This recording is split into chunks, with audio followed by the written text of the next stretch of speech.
Welcome to Nomad Media, Automotive Tales, where we tell a little bit of history, vehicle stories, and some unique and personal experiences. Let's get right into it.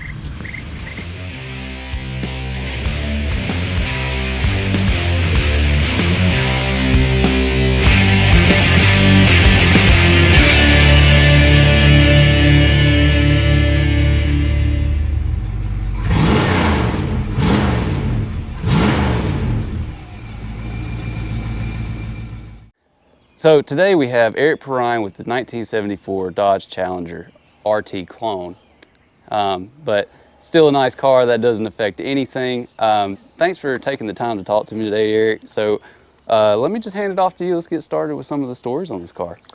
Okay, 2008, the new Challenger came out and I wanted it, couldn't afford it.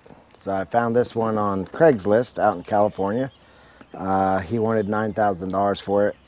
I bought it for $5,500. I just had to get it towed home for $700. While I was out there, I made a trip to Vegas, and so that's when the journey on this car began. I think it'd be pretty hard to find a 74 for $9,000 these days. Like Yeah. even in halfway decent shape. Well, I could tell you that the car, he told me I could drive it home. And so we took it for a test ride on the interstate out there. And the next thing you know, the car's overheating. And I said, a long ride home. So that's why we went ahead and had it sent back. When I got the car, it was like a burnt orange color. There's only one seat. The rest was all pulverized from the California dry desert heat. So the car was definitely, anytime you restore a car, you would really want to restore a car, in my opinion, from the desert, because metal work is more expensive than upholstery work. So getting into the car, I got it back home and I started doing a lot of things myself. The first thing I did is get a company interested in painting the car, and while I was getting bids, I started doing the interior work and the engine bay and everything myself. The interior, I bought Legendary stuff off the internet. I upholstered it with tie wraps, you know. So how'd you know to do all this upholstery? Did you do it before, or? Well, yes, had a car in the past that I did it, and plus my mother was an upholsterer by trade, and so, you know, and I always figure if anybody else could do it, I could do it. So, you know, that kind of thing. Get out there and just try it. Like, Yep, go for it. Go for it. And headliner is the only thing that I had to have redone. I did a decent job, but it still had a pucker here or there, so I took it and had the headliner done. But to get it ready for paint, I did the interior myself, and then the engine bay is a rattle bay. A rattle spray can engine bay. Don't have the money. This was built to be a driver. That's why it's a 74 and not a collector's model 7071. And it's been a driver. I've driven it over 30,000 miles and been to Bowling Green, Kentucky, Atlanta, Mobile, New Orleans. I've driven this car everywhere. It's a nice car. Doesn't drive like a luxury car, but it gets you from A to B. It's been very reliable for me. I think one of the best things I've ever heard about an old car is it's a 74, it brakes like a 74, it drives like a 74, and it feels like a 74. Well, no, I put a Hotchkiss suspension under it, and I've got it came with power disc brakes. I could stop on a dime. It really handles good. It's just when you're used to a modern car, it's just not a modern car. So, but it's a really good driving car. Lots of things to it. A year ago, I was in Mopar Action, and they titled my car the Blue-Blooded Blender. And it's blue-blooded, even though it's blue. Blue-blooded always means, you know, something that's within the family. Blue-blooded means it's cousins, and so the reason this is blue-blooded because I have 71 stripes. It's a 74 car. It's got a 73 B5 blue, bright blue poly paint. So with the stripes, I put 72 bumpers on it. Basically, when I bought this car, I made it mine, just like we did back in the 70s. We'd buy a car, and the first thing we do is rip out the exhaust, put exhaust system in, which I've done that too, Magnaflow exhaust, ripped out the automatic, put in a Tremec 5-speed, so I could go on the high ovals at Talladega and run with the Corvettes, or I could go to a car show and pop the hood and get lots of looks. And I actually know how well this thing puts down power too. Yeah. It'll get up and go and you did it all yourself too, which many people don't do. These days, they'll pay someone else to do it and things like that. And I strive to do that myself. And I fall into the same trap where sometimes you just hit things you don't think you can do, but until you get out and try it, you really just don't know. But it sounds like you did everything with this car. Well, with a collection of friends from the car scene, car club, Birmingham Mopar Owners Club, yes. Whether it be Robert Allison or Brian Dabbs, did a lot here in this driveway, a lot in their driveways, and yeah, the car has never seen a mechanic. You know, just do it yourself. You know, I can't afford a car like this new. It's stupid to spend money on a car like this if you got a family to raise. So, Yeah. you know, and you're blue collars, but so. But yeah, it's a hobby, and going back to when I was a kid, my first car was a Mopar. This is a Mopar, mostly old parts and rust. So, So that's the first one there. yeah. So it's move over, people are racing, massively overpowered and respected. But so back then I bought a car, $200, Plymouth Duster, and you know, I had to start wrenching. You know, everything that I had to build, even going back then, and so that's why I wasn't afraid to dive into this car. You know, my '74 Plymouth Duster, and now a '74 Dodge Challenger. So, About how long did it take you to do the whole restoration on it? Doing I it had yourself? this car at car shows within 7 months of purchasing it. That's paint job, interior, engine, everything. Now I've done upgrades over the time, but I've had everything done within 7 months. Okay. So it's definitely possible. I know a lot of people, like I know I hear about this all the time about, oh, it's going to take you 2-3 years to finish that car and stuff like that, which is proof is in the pudding right here that it can be done in shorter times as long as you get everything lined up and you're working on it simultaneously. Like you were working on the interior when you were trying to find the paint and all this Oh, stuff. yes. So as long as you're handling it right, it can be done. It's managing, you know, it's managing time worthy, and then it's just being really persistent. It meant a lot to me. I bought it in August of 2009, and I just wanted the car, and so I got my stuff done, then got it to the paint shop, and in January I had the car back painted and all put back together. So you said the car means a lot to you, and I mean any old car that looks as good as this one does is going to mean a lot to the owner. What makes this car special for you? Like, what made you want? Like, is it like, was it the year, the '74? Because you mentioned the Plymouth. No. Like, was it what makes this car that car 74 for is you? just because, look, I'd have a 70 or a 71, but I got something affordable and I wanted a driver. The first thing, you know, a lot of, and I respect people who has number matching cars, and they are incredible cars, and I have all the respect for those types of cars. But I'm a driver kind of guy. You know, I want something that I could appreciate, but others could appreciate too. And, you know, the way I feel the best way to appreciate a car is to drive it. I 100% agree. Yep.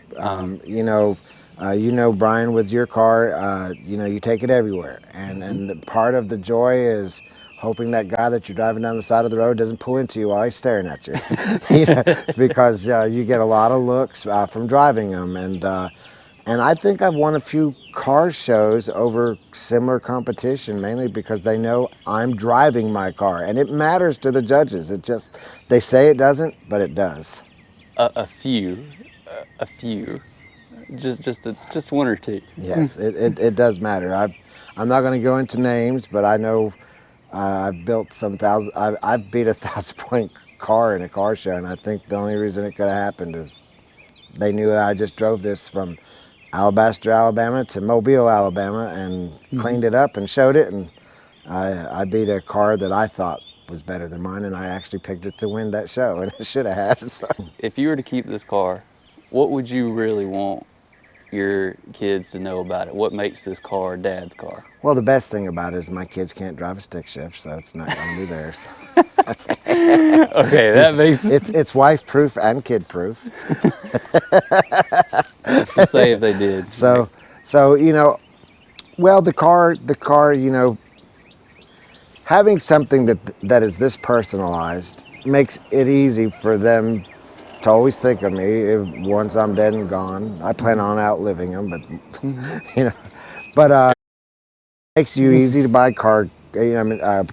birthday or Christmas gifts for. My God, I mean, my whole life is centered around showing cars or doing car shows and being the promoter of car shows. So my legacy is I've taken a hobby and I've turned it in a way to where I could be charitable and help charitable situations, and feel like the car community is the best way to do that.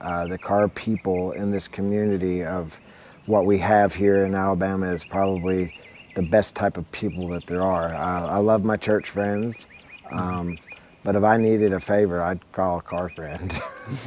Just Car guys are, they're unreal. They're their own people, man. They really are. Best, solid to the core. I've been wanting to look at a pickup truck in Murfreesboro, Tennessee. I go, I know Ricky Halliburton. He lives up there in Murfreesboro. So I called him up, and sure enough, he went and looked and checked it out for me. So, it's just, you get to meet people from all over the place, and because of the car, the car's the open door. And even though I'm in the Birmingham Mopar Owners Club, the thing we're trying to get the mindset to be is, hey, let's open it up. Let's realize that those guys who likes the Chevys and the Fords, they're car people too, and they love their cars as much as we love our cars, and they've got great stories to tell as well.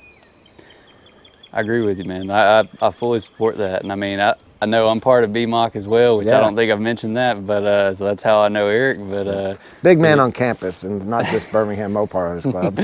I'm part of it too, so I'm part of the rude crew in the morning. But it's a lot of fun. I definitely enjoy it and everything. And but hey, thanks for taking the time to talk with me, man. Yeah, good to see you again, Brian. I wanted to hear about your car and everything. So you want to hear it? With that, we're leading right into hearing it.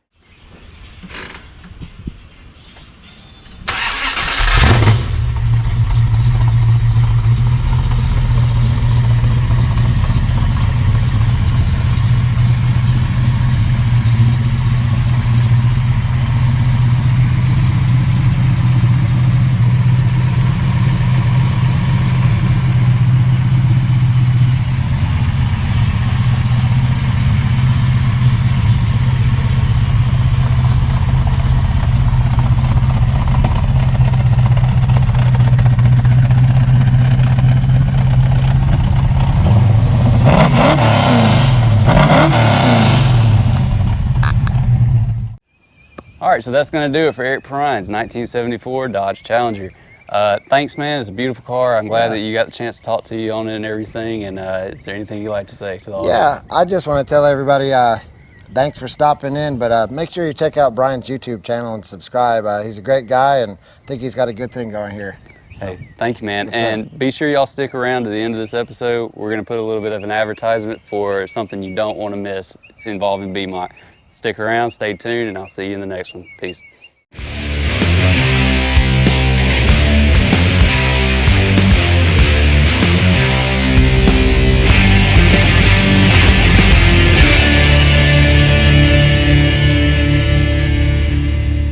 I'll see you at the next car show, okay? All right, so we're still here with Eric Perrine, and he's going to tell us about an upcoming charity event that he hosts. Eric, go ahead and tell us about this. Yeah, a few years ago I got talked into being an event coordinator at the International Motorsports Hall of Fame in Talladega, and we do a show raising money to upkeep the exhibits at the museum and improve them, and just all around keep the excitement and people coming back to the museum. Our event is October 27th and 28th, and one cool thing about our event, we put cars on the track at Barber's Motorsports Park, we put cars on the track at Talladega Motorsports Park, and then we have an indoor-outdoor car show. There's really something there for everybody to enjoy, and we really hope you come out and see us. And this car show is open up to every make, model, type of car that there is. We're really just there to have a good time and support the museum. Eric, where can they find the tickets for this? Best way, because a lot of this is a pre-registered ticket. Go to the International Motorsports Hall of Fame's website. For us, the Heritage Preservation is imhofhp.com. That would be the International Motorsports Hall of Fame heritagepreservation.com, but it's the initials, IMHOFHP.com. And we will see you there. And you can call me at 205-542-1240. We'll get you hooked up. For that. See you there. So that's it for today, guys. Thanks for watching. Be sure you like, share, subscribe, and I'll see you in the next one. Peace.